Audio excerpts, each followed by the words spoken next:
Good afternoon all. आजचा आपला topic आहे एक्लेम्शिया. काल आपण आपल्या प्रेग्नन्सी डिसऑर्डर्सचा फर्स्ट टॉपिक घेतला होता प्री एक्लेम्शिया. त्याच्यामध्ये आपण पाहिलं की मदरचं बीपी आहे आज जे आहे ते 140/100 mF पेक्षा जास्त असतं. त्याचे दोन रिडिंग्स 4 तासाच्या 6 तासाच्या आपात पण सेम रिडिंग असेल किंवा जास्त असेल तर आपण त्याला प्री एक्लेम्शिया म्हणून डिक्लेअर करतो. सोबतच प्री एक्लेम्शिया प्रेग्नन्सी डिसऑर्डर म्हणून डिक्लेअर करतो. त्यानंतर प्री एक्लेम्शियामध्ये प्रोटीन युरिया जे आहे, प्रोटीन जे प्रमाण आहे युरिन मधलं ते जास्त असतं. 24 आवर्स युरिन मध्ये 5 ग्रॅमपेक्षा जास्त आणि 2 रॅन्डम सॅम्पल्स युरिनचे आपण टेक केले त्यामुळे 3 ग्रॅमपेक्षा जास्त प्रोटीन जर फाइंड आउट झालं तर आपण इथे प्री एक्लेम्शिया म्हणून आपण डिक्लेअर करतो. तसे मॅनेजमेंट आपण पाहिलं, ड्रग्स ही बघितलं की magnesium sulphate is more essential when we talk about pre eclampsia or to treat the pre-eclampsia. Now our next topic is eclampsia. What is eclampsia? The onset of convulsions or a coma during pregnancy or postpartum in a woman with a pre-eclampsia should be diagnosed as a eclamptic until otherwise proven. ज्या लेडीजना already pre eclampsia आपण diagnose केलेला आहे त्या लेडीजना, या मदरला जेव्हा conversion येते किंवा अकडी येते किंवा पोस्ट प्रेग्नन्सी जेव्हा ती कोमामध्ये जाते, अशा लेडीजना आपण दुसरं काही कारण जोपर्यंत प्रूव्ह होत नाही तोपर्यंत आपण त्याला एक्लेम्शिया म्हणून डिक्लेअर करतो. युजली ही जी एक्लेम्शिया स्टेट आहे ही डिलिव्हरी नंतर within 24 hours to 48 hours of postpartum, डिलिव्हरीच्या 24 ते 48 तासामध्ये ही गोष्ट घडते किंवा एक्लेम्शिया म्हणून आपण स्टेटस करतो. याच्यामध्ये काय आहे, 25% develop the seizures before labour. काही लेडीजना 25% develop the seizures before labour. लेबरच्या आधी 25% महिलांना मुलगी मदरला हे सीजर्स किंवा अकडी येते. 50% ड्युरिंग लेबर. काहींना 50% जे आहे ते ड्युरिंग लेबरच्या दरम्यान येते आणि 25% लेडीजना हे आफ्टर डिलिव्हरी चान्सेस आहेत फॉर द कन्वर्जन. ना कॉम्प्लिकेशन्स ऑफ एक्लेम्शिया काय आहे, मॅटर्नल आणि फिटल दोन्ही. आपण प्री एक्लेम्शिया बघितलं की फिटलचे कॉम्प्लिकेशन्स काय आणि मॅटर्नलचे काय. इव्हन इथे पण एक्लेम्शिया सुद्धा मॅटर्नलचे वेगळे आहेत आणि फिटलचे वेगळे आहे. आपण फिटलचं पहिलं आणि मॅटर्नल बघूया. तर काय होतं, कन्वर्जन आल्या कारणामुळे युजली काय होतं की तुम्हाला टंग बाईट होऊ शकतं, मदरला टंग बाईट होऊ शकतो किंवा इंजुरीज ड्यू टू फॉल. जर त्या कन्वर्जन जर लेडी खाटेवरनं खाली पडली तर तिला इंजुरीज होऊ शकतात आणि ब्रेड सोर सुद्धा तिला होऊ शकतो. ओके. देन सिस्टमिक काय आहे, जिथे सिस्टम इन्व्हॉल्व आहे कार्डियाक, अक्यूट लेफ्ट वेंट्रिक्युलर फेल्युअर. जर मॅटर्नल मदरला जर कन्वर्जन्स आले किंवा तिला एक्लेम्शिया बसला तर तिला सिस्टमिक कॉम्प्लिकेशन काय होतात, तर she may go into the acute left ventricular फेल्युअरमध्ये जाऊ शकते. रिनल फेल्युअर होऊ शकतं आणि हिपॅटिक म्हणजे नेक्रोसिस, लिव्हरचा सुद्धा तिला सब कॅप्सुलर हिवाडमा हा होऊ शकतो. फिटलमध्ये काय होतं, एक्सफेक्सिया म्हणजे तिला ब्रीदिंग प्रॉब्लेम होऊ शकतो. प्री मॅच्युरिटीच्या आधीच फिटस हे डिलिव्हर होऊ शकतं आणि हायपॉक्सिया जिथे ऑक्सिजनची कमतरता होऊ शकते किंवा इंट्रायुटेराइन डिफेक्ट त्याला फॉर्म होऊ शकतो. इंट्रायुटेराइन डेथ सुद्धा होऊ शकते. नाव हिमॅटोलॉजी अँड पोस्टपार्टम दोन गोष्टी याच्यामध्ये. मॅटर्नलमध्ये सुद्धा फुटरमध्ये ऍस्फेक्सिया होऊ शकतो, प्री मॅच्युरिटी होऊ शकते, हायपॉक्सिया आणि आयोडी या 4 गोष्टी होऊ शकतात. मॅटर्नलमध्ये इंजुरीज होऊ शकतात मेबी कन्वर्जनमुळे.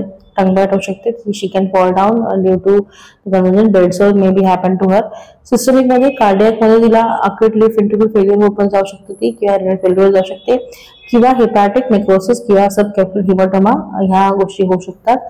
हिमॅटोलॉजी मध्ये ज्या तिच्या ब्लड रिलेटेड गोष्टी काय होतात तर लो प्लेटलेट काउंट मदरला थ्रोम्बोसायटोपिनिया होऊ शकतो, त्याच्यामुळे तिला ब्लिडिंग टेंडन्सीची वाढ होऊ शकते. डिसिमिनेटेड इंट्राव्हेस्क्युलर कोॲग्युलेशन, त्याच्यामुळे काय होतं तिला डिसिमिनेटेड इंट्राव्हेस्क्युलर कोॲग्युलेशन, तिचं बीटीसीटी-पीटी जे आहे ते डिक्रीज होऊ शकतो, पीटीआयआर हा डिक्रीज होऊ शकतो. पोस्टपार्टम पोस्ट डिलिव्हरी काय होऊ शकतं तर she may go in a shock, sepsis और सायकोसिस. म्हणजे तिला मेंटल ट्रॉमा होऊ शकतो और due to the infection or शॉकमुळे, हायपोथर्मिक शॉकमुळे she may go in shock and sepsis as well. Treatment काय आहे फॉर एक्लेम्प्टिक कन्वर्जनसाठीचे. So prevent maternal injury and resuscitation. Maternal injury ज्याला बघितलं आपण की इंजुरी होऊ शकते, she may gate tongue bite और she may fall from the bed and all, तो ते आपण प्रिव्हेंट करायचं. And resuscitation okay. Assess and establish the ABC of life. ABC म्हणजे एअरवे, ब्रीथिंग अँड सर्क्युलेशन. हे तुम्हाला ऍक्सेस करायचं आहे आणि एस्टॅब्लिश करायचं आहे मदरला, एक्लेम्प्टिक मदरला. Prevent aspiration and ensure maternal oxygenation by lying the lateral decubitus position. नेहमी जी मदर आहे हिला लेफ्ट लॅटरल पोझिशन मध्ये तिला झोपणं गरजेचं आहे आणि शी शुड बी तिला ऍस्पिरेशन जर प्रिव्हेंट केलं पाहिजे. ओके. आणि ऑक्सिजन पण तिचा मेंटेन केला पाहिजे. मोमेंटस किंवा ओरल सक्रेशन सक्शन. जर मदरला मोमेंट झाले किंवा ओरल सक्रेशन जिला जास्त असेल तर ते सक्शन प्रोसेसने काढून घेणं गरजेचं आहे. Maintain adequate oxygenation during the convulsive episode. जेव्हा मदरला कन्व्हर्जन येतं त्यावेळेस तिचा ऑक्सिजन जो ऑक्सिजनेशन ड्युरिंग कन्व्हर्जन मेंटेन करणं गरजेचं आहे. लॅक ऑफ ऑक्सिजन जो आहे त्याच्यामुळे सेरिब्रल प्रॉब्लेम होऊ शकतो. Supplemental oxygen administer through a face mask. त्यावेळेस अशा मदरला तुम्हाला supplement extra support of oxygen देणं गरजेचं आहे. पेशंटला नेझल प्रोन किंवा फेस मास्क थ्रू तुम्हाला ऑक्सिजनेशन देणं गरजेचं आहे. नाव ट्रीटमेंट मध्ये कंटिन्यू आहे. Prevention of recurrent conversion. तुम्हाला प्रिव्हेंट करायचं आहे रिकरंट कन्व्हर्जन होऊ नये. एकदा ठीक आहे, सेकंड टाइम थर्ड टाइम होऊ नये म्हणून आपल्याला काय करायचं आहे, we need to give a preventive measure. त्याच्यामध्ये मॅग्नेशियम सल्फेट नावाचा ड्रग आपण काल डिस्कस केला होता, या लेक्चरला डिस्कस केला होता. Is the drug of choice to treat and prevent the subsequent convulsions. Magnesium sulphate 50% 100% हे हा ड्रग ऑफ चॉईस आहे to treat the subsequent convulsions. Control of severe hypertension. Blood pressure maintain करणं खूप गरजेचं आहे. Control of severe hypertension. Reduce the BP to safe range. तुम्हाला नेहमी BP जे आहे हे सेफ रेंज मेंटेन करणं गरजेचं आहे. त्याच्यामध्ये systolic BP should not be more than 140 to 160 और diastolic BP should not be more than 90 to 100 is to reasonable goal. Now delivery कशी करायची आहे. वजाना डिलिव्हरी और caesarean section delivery for obstetric indication. Due to fetal indication तुमचं depend करतं की तुम्हाला vaginal delivery prefer करायची आहे की caesarean section. Now postpartum management. After delivery तुमचं मॅनेजमेंट काय आहे. After delivery patient with eclampsia should receive close monitoring of vital signs. जी मदर एक्लेम्प्टिक आहे त्या मदरचं post delivery up to 48 hours she should be monitor closely. तिला खूप जवळून पाहण्या क्लोज मॉनिटर जवळून पाहण्या नाही, पण तिच्या व्हायटल्स वरती, तिच्या टेम्परेचर, ब्लड प्रेशर, रेस्पिरेशन वरती तुम्हाला खूप क्लोजली मॉनिटर करायचं आहे. तिच्या आउटपुट वरती मॅनेज करायचं, युरिन आउटपुट वरती मॅनेजमेंट करायचं, क्लोज ऑब्झर्वेशन करायचं आहे.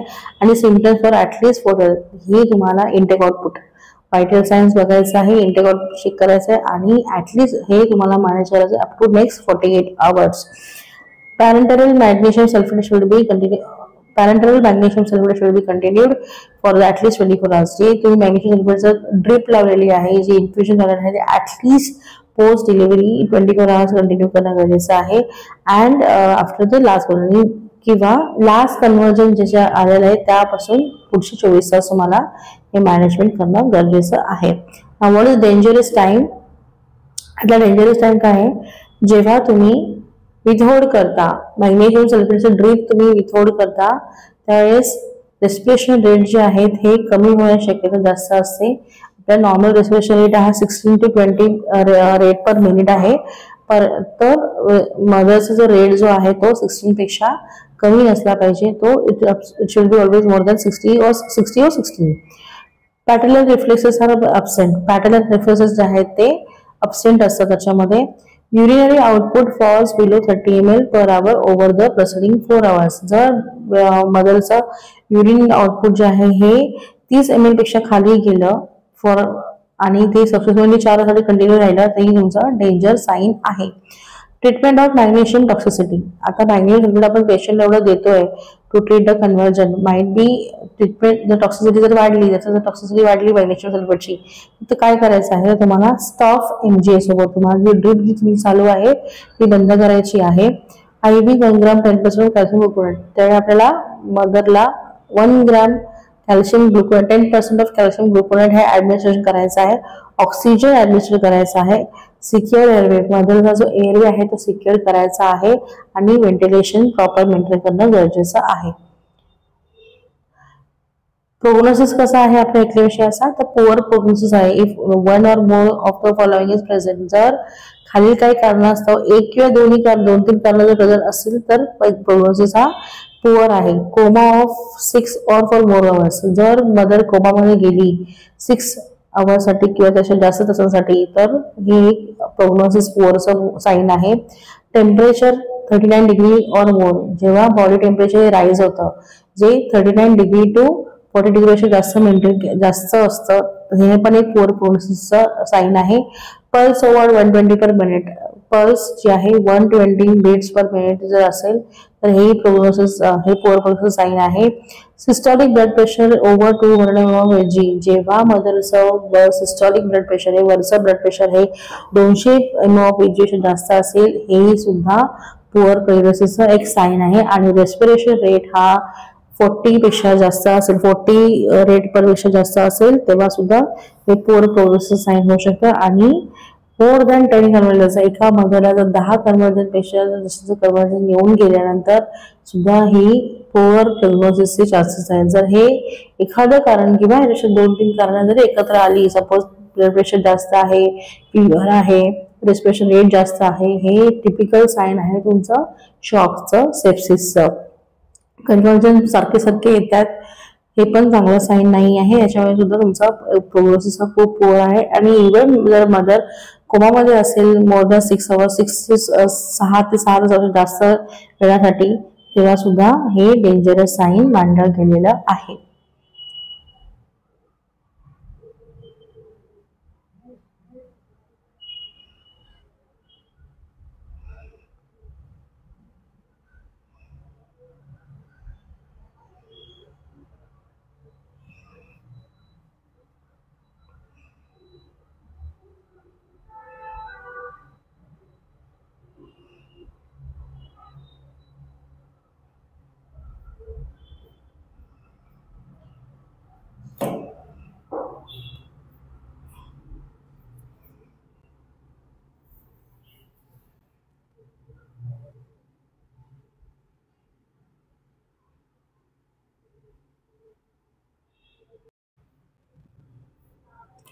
सो नेक्स्ट टॉपिक आहे कार्डियक इलनेसेस इन प्रेग्नन्सी. जर एखाद्या मदरला कार्डियक प्रॉब्लेम असेल तर काय करायचं आहे. It is the leading cause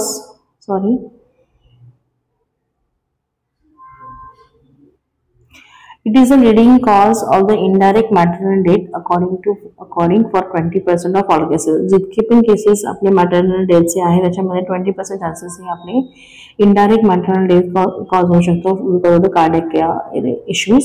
A leading cause of obstetrical ICU admissions. असं leading cause आहे हे obstetrical ICU admissions. The increasing prevalence in pregnancy is likely due to the number of causes. काय त्याचे कारण काय असू शकतात cardiac related issues हे because of obesity.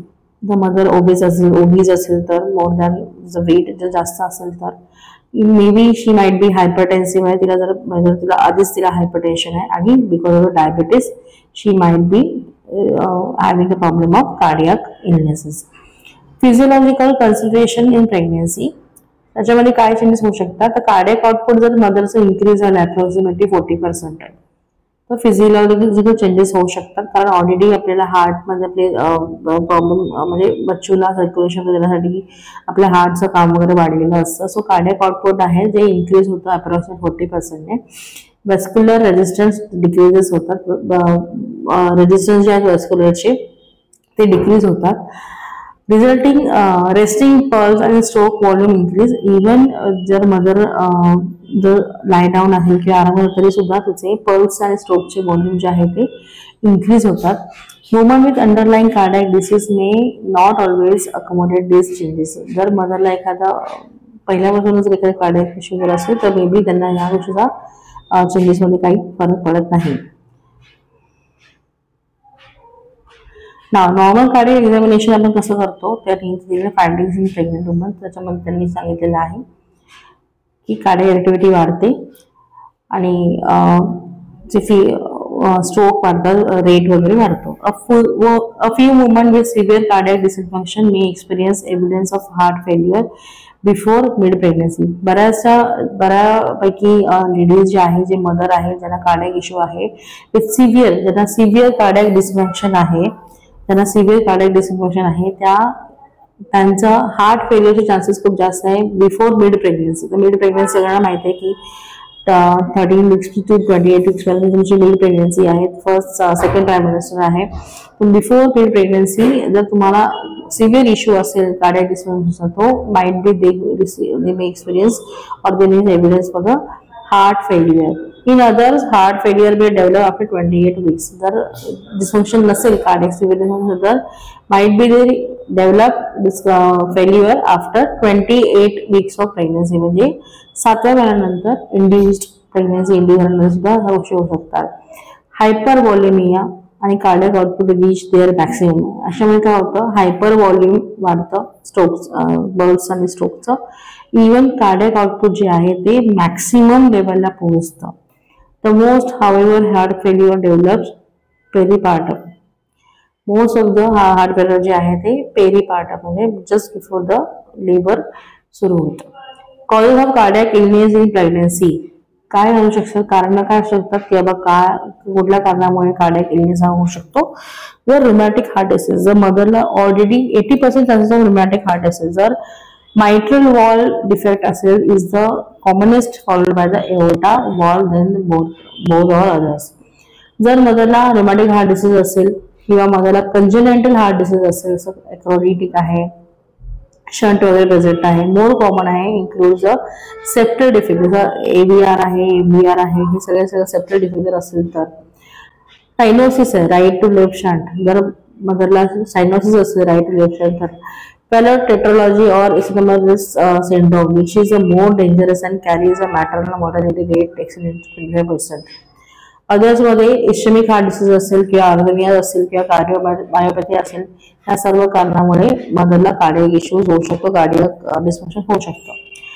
डायग्नोसिस कसं करतात तर due to the symptoms, progressive dyspnoea किंवा ऑर्थोपनिया आहे मदरला, किंवा नॉक्चरल कफ आहे किंवा रात्री कफ होतो किंवा हिमोसिस होतोय, हिमॅप्टिसिस होतोय किंवा सिंकोप अटॅक होतोय किंवा चेस्ट पेन होतोय, हे सगळे सिम्पटम्स आहेत म्हणजे कार्डियक हार्ट डिसीजचे. क्लिनिकल फाइंडिंग तुम्ही काय करणार तर मदरला सायनोसिस होऊ शकतो,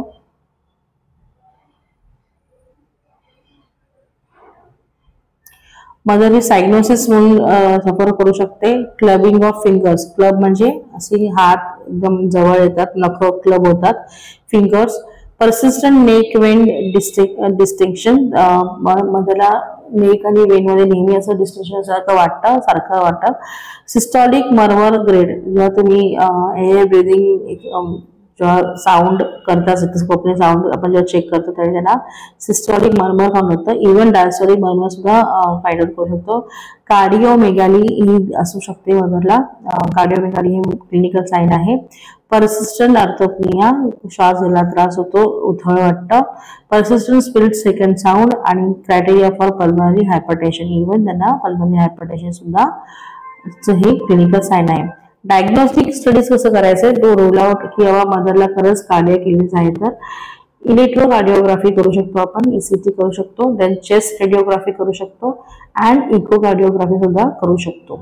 इलेक्ट्रोकार्डिओग्राफी, चेस्ट रेडिओग्राफी अँड इकोकार्डिओग्राफी. ट्रान्सइसोफेजियल इकोकार्डिओग्राफी सुद्धा केली जाते. आणि cardiac catheterization with limited fluoroscopy, time to minimize the radiation exposure. So cardiac catheterization सुद्धा केली जाते with limited fluoroscopy so that mother जी आहे ती कमीत कमी रेडिएशनला एक्सपोजर होईल.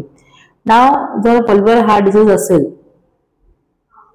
मदरला जर पल्मनरी हार्ट डिसीज असेल जसं की मायट्रल वॉल प्रॉब्लेम आहे किंवा मायट्रल इन्सफिशियन्सी आहे, एओर्टिक सिनोसिस आहे, एओर्टिक इन्सफिशियन्सी आहे किंवा पल्मनरी सिनोसिस आहे, हे सगळे वॉल प्रॉब्लेम आहेत. कारण असू शकतं तर मायट्रल सिनोसिस तर मदरला रुमॅटिक पल्मनायटिस असू शकतं आणि प्रेग्नन्सीमध्ये हार्ट फेल्युअरचे चान्सेस खूप जास्त असतात. जर मदरला मायट्रल इन्सफिशियन्सी असेल तर रुमॅटिक पल्मनायटिस सोबत मायट्रल वॉल प्रोलॅप्स असू शकतो. त्यावेळेस मदरला व्हेंटिलेटर जे आहेत आपले फंक्शन, आपले व्हेंट्रिक्युलर जे आहेत आपले एट्रियम आणि ventricular, right atrium, right ventricular, left ventricular आणि लेफ्ट एट्रियम आणि लेफ्ट व्हेंट्रिक्युलर, जे व्हेंट्रिक्युलर्स आहेत ते फंक्शन मी त्याचं आफ्टर लोड जे आहे ते डिक्रीज होणार. ओके, देन तुमचं आहे सिनोसिस, सॉरी एओर्टिक स्टेनोसिस काय होतं, may be mother being facing for the congenital bicuspid valve. हे सगळे वॉल रिलेटेड इश्यूज आहेत जेव्हा moderate stenosis tolerance in life threatening with the preload ऑब्स्टेट्रिक्समध्ये रिजनल अनेस्थेसियामध्ये ह्या सगळ्या गोष्टी करू शकतात. जर एवढी इन्सफिशियन्सी असेल तर रुमॅटिक एव्हॅल्युलायटिस असणार मदरला आणि कनेक्टिव्ह टिश्यू डिसीज कंजेनायटल ह्या सगळ्या गोष्टी असू शकतात. किंवा वेंट्रिक्युलर फंक्शन कॉम्प्रोमाइज होऊ शकतं विथ ओव्हरहेड रिलीज म्हणून. पल्मोनरी जर मदरला पल्मोनरी स्टेनोसिस असेल तर रुमॅटिक एव्हॅल्युलायटिस कंजेनायटल या दोन्ही गोष्टी असू शकतात. आणि सिव्हिअर स्टेनोसिस असल्या कारणामुळे काय होतं, आरव्ही ह्या एनलार्जमेंट होतात. आणि mild stenosis usually well severe stenosis associated with heart failure and artery fibrillation. Now mitral stenosis काय होतं, लिमिटेड फिजिकल ऍक्टिव्हिटी, तुमच्या ऍक्टिव्हिटी ह्या खूप फिजिकल होतात, लिमिटेड होतात. डाएटरी सोडियम रिस्ट्रिक्शन, तुम्हाला जेवणातून अन्न म्हणजे लो सॉल्ट डाएट सांगण्यात येतं. बीटा ब्लॉकर हे ड्रग आहेत, beta blocker drug to slow ventricular response to activity, म्हणजे वेंट्रिक्युलरचा जो रिस्पॉन्स आहे जो ऍक्टिव्हिटी करण्यासाठी मदत करतो. If onset of atrial fibrillation, जर इन केस जर आर्टरियल फिब्रिलेशन जर झालं तर इंट्राव्हेनस वर्बामेल नावाचं इंजेक्शन हे दिलं जातं, जे आयव्ही दिलं जातं 5 to 10 ग्राम.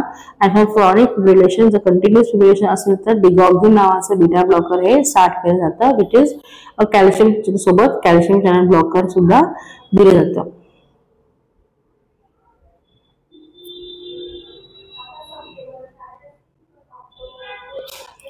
सोबतच मदरला अँटीकोॲग्युलेशन थेरपी दिली जाते with heparin is indicated with the persistent fibrillation. Continuous fibrillation असेल मदरला तर आपल्याला थेरपेटिक अँटीकोॲग्युलेशन थेरपी दिली जाते विथ हेपॅरिन. लेबर आणि डिलिव्हरी आणि लेबरमध्ये काय करायचं आहे, वजायनल डिलिव्हरी इज प्रेफरेबल. अशा वेळेस काय होतं, वजायनल डिलिव्हरी ही प्रेफरेबल आहे. Elective induction to so that labour and delivery are attended by the schedule and experience team. So ही इमर्जन्सी करण्यापेक्षा आपल्याला ही डिलिव्हरी स्केड्यूल करावी लागते, प्लॅन करावी लागते, सो दॅट ही टाइमही मिळतो आणि खूप सारे नामवंत किंवा एक्सपिरियन्स टीम मेंबर्स या मदरला अटेंड करू शकतात आणि डिलिव्हरीला हेल्प करू शकतात to without any complications or minimum complications मध्ये.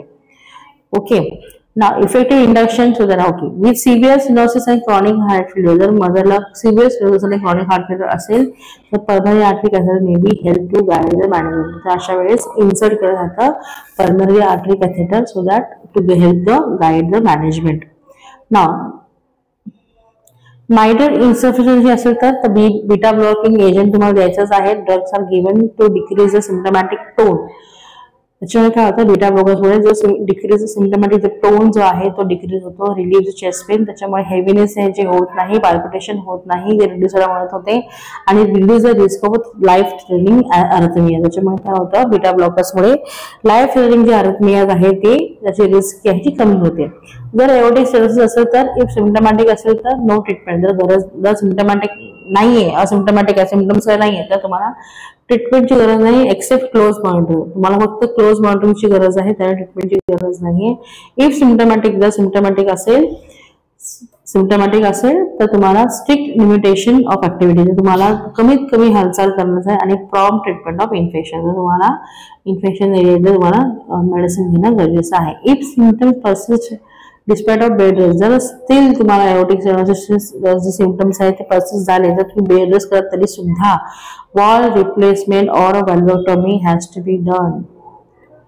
तुम्हाला रिप्लेसमेंट करणं गरजेचं आहे. For woman with critical aortic stenosis, ज्या लेडीज मध्ये एओर्टिक स्टेनोसिस क्रिटिकल कंडिशन मध्ये आहे, intensive monitoring during labour is important. अशा मदर्सना ड्युरिंग लेबर मॉनिटर करणं खूप जास्त गरजेचं आहे. Intensive monitoring. Okay, during labour म्हणजे लेबरच्या वेळेस जेव्हा मदरचा बेबी जन्म होत असतो त्या during labour narcotic epidural anaesthesia म्हणजे त्यांना अनल्जेसिया देणं गरजेचं आहे, कारण पेन आहे. एपिड्युरल त्यांना पेन होणं कंट्रोल करणं गरजेचं आहे.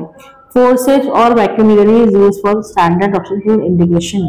इन केस काही ऑब्स्टेट्रिकल इंडिकेशन्स काही झाले की जर बच्चू बाहेर येत नसेल तर तुम्हाला फोर्सेप आणि व्हॅक्यूम डिलिव्हरी सुद्धा अलाउड आहे फॉर स्टेबल कंडिशन. जेव्हा मदर हिमोडायनॉमिकली स्टेबल असते. हिमोडायनॉमिक स्टेबलचा अर्थ होतो जेव्हा त्याचं टेम्परेचर प्रॉपर आहे, पल्स रेट नॉर्मल आहे, ECG इन रिदमिक कंडिशन मध्ये आहे, RR व्यवस्थित मेंटेन केला आहे. जेव्हा हिमोडायनॉमिक स्टेबल कंडिशन मध्ये असते ना तेव्हा तुम्हाला फोर्सिब डिलिव्हरी आणि व्हॅक्यूम डिलिव्हरी अलाउड आहे. एओर्डिक इन्सफिशियन्सी. जर एओर्डिक इन्सफिशियन्सी झाला जनरली वेल टॉलरेटेड ड्युरिंग प्रेग्नन्सी. जर एओर्डिक इन्सफिशियन्सी असेल तर युजली लेबर मध्ये या गोष्टी वेल मॅनेज केल्या जातात. If symptoms of heart failure develop, जर इन केस द हार्ट फेल्युअरचे सिम्पटम डेव्हलप झाले the diuretics are given and bed rest is encourage. त्यावेळेस डायबिटिक्स दिले जातात to reduce the pressure and bed rest is encourage. Bed rest करण्यासाठी पण मदरला encourage केलं जातं. If the mother is have pulmonic stenosis, जर मदरला पल्मोनिक स्टेनोसिस असेल तर surgical correction ideally is done before pregnancy. तर युजली प्रेग्नन्सीच्या आधीच मदरला सर्जिकल करेक्शन्स करायला सांगतात. इफ सिम्पटम्स प्रोग्रेसेस, जर इन केस सिम्पटम्स हेवीनेसचे, चेस्टनेसचे, ऑर्थोपनियाचे जर सिम्पटम्स इन्क्रीज झाले तर balloon angioplasty may be necessary antepartum. तेव्हा मदरला अँटीपार्टम पिरियड मध्ये म्हणजे अँटीनेटल केअर पिरियड मध्ये बलून अँजिओप्लास्टी ही सजेस्ट केली जाते. Now prepartum कार्डियोमायोपॅथी.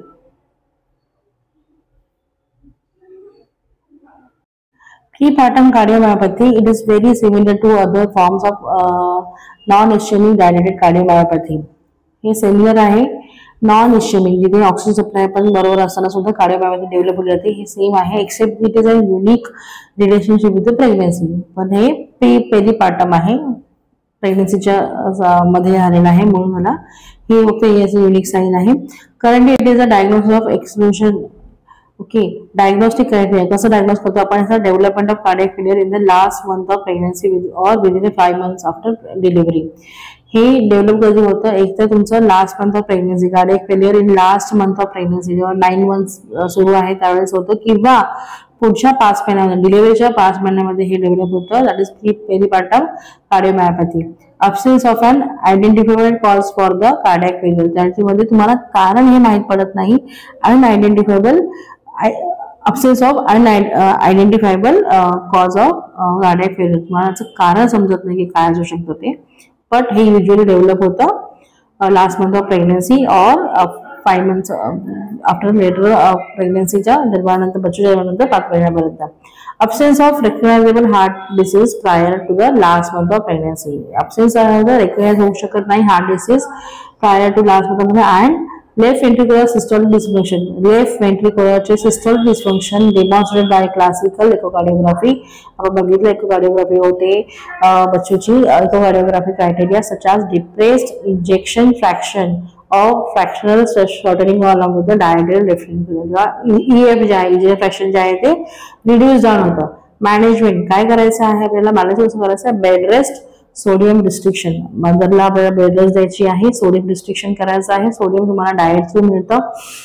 डिगॉक्सिन द्यायचं आहे, डायबिटिक्स ट्रीटमेंट द्यायची आहे आणि अँटीकोयागुलंट्स स्टार्ट करायचं आहे for the patient and massively enlarge with massively enlarge cardiac chamber. जर ज्याला सिव्हिअर कार्डिओमेगॅली असेल अशा पेशंटला तुम्हाला अँटीकोयागुलंट सुद्धा स्टार्ट करायचे आहेत. Indication for therapeutic termination of pregnancy in cardiac patient. ज्या पेशंटला कंटिन्यू म्हणजे थेरप्युटिक टर्मिनेशन करायचं आहे, तुम्हाला प्रेग्नन्सी टर्मिनेट करायला लागते कोणत्या केसेसमध्ये, जेव्हा ऍब्सोल्यूट कंडिशन म्हणजे इंडिकेशन ऍब्सोल्यूट काय जे खरंच गरजेचे आहे ते प्रायमरी पल्मनरी हायपरटेन्शन. जेव्हा मदरला पल्मनरी हायपरटेन्शन हे डायग्नोज केलं जातं त्यावेळेस तुम्हाला प्रेग्नन्सी ही टर्मिनेट करणं गरजेचं आहे. एलिव्हेशन सिंड्रोम हा सिंड्रोम आहे जे तुम्हाला एलिव्हेशन्स होते, कार्डियक एनर्जी वगैरे वाढतात.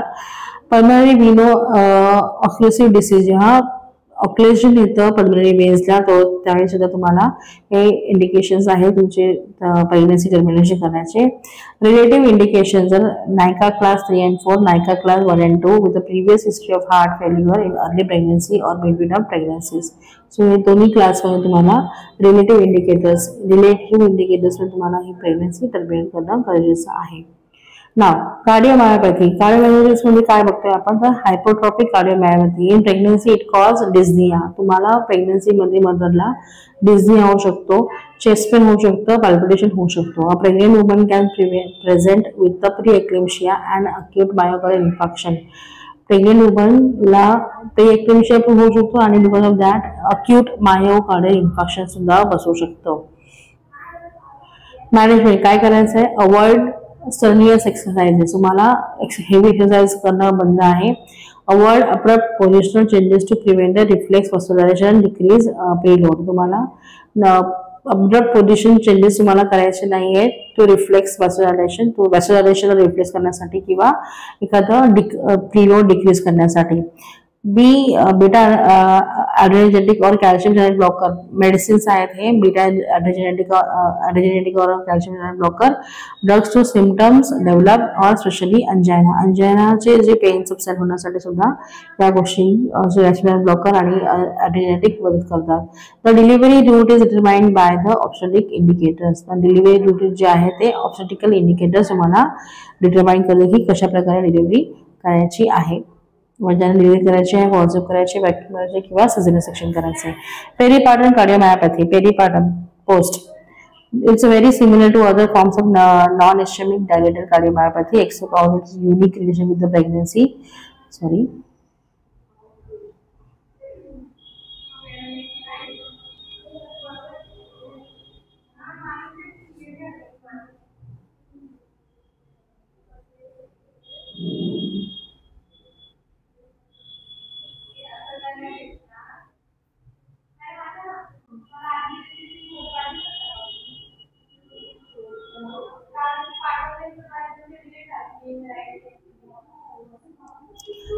ह्याने लास्ट पार्ट राहत मायोकार्डियल इन्फेक्शन. मायोकार्डियल इन्फेक्शन सगळ्यांना माहिती आहे की काय आहे. It's basically heart attack in बोली भाषा की याच्यामध्ये जेव्हा मिडल लेअर ऑफ हार्टला ऑक्सिजन सप्लाय होत नाही, ब्लड सप्लाय होत नाही, तर इन्फेक्शन असतं.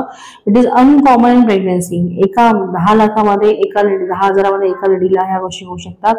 28 to 50% ऑफ मॉर्टॅलिटी रेट. मॉर्टॅलिटीचा अर्थ काय होतो की जे मरणाचा जो रेट जो आहे तो 28 to 50% आहे. वर्स रेट थर्ड ट्रायमिस्टरला जर असं काही घडलं तर त्याच्यामुळे खूप जास्त असतात.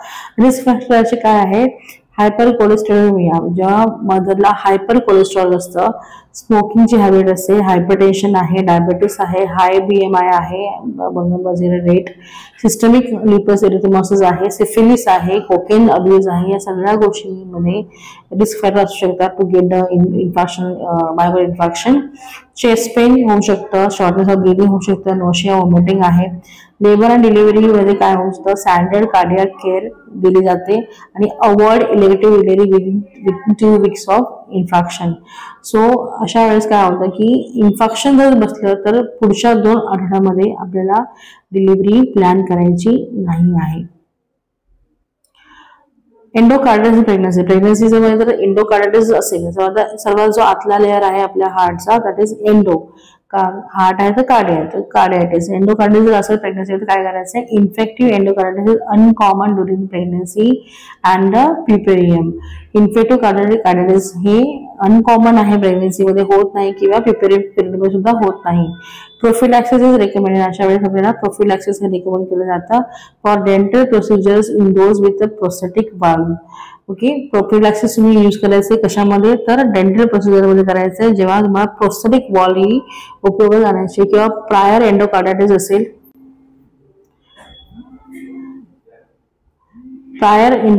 असेल, तरी सुद्धा तुम्हाला प्रोफिलॅक्सिस मेंटेन करायचं आहे, रेकमेंड करायचं आहे. आणि अनरिपेअर्ड और इनकम्प्लिटली रिपेअर्ड सायनोटिक हार्ट डिफेक्ट. तर अनरिपेअर्ड असेल किंवा incomplete repaired cyanotic heart defect असेल तर सुद्धा प्रोफिलॅक्सिस हे रेकमेंडेड आहे.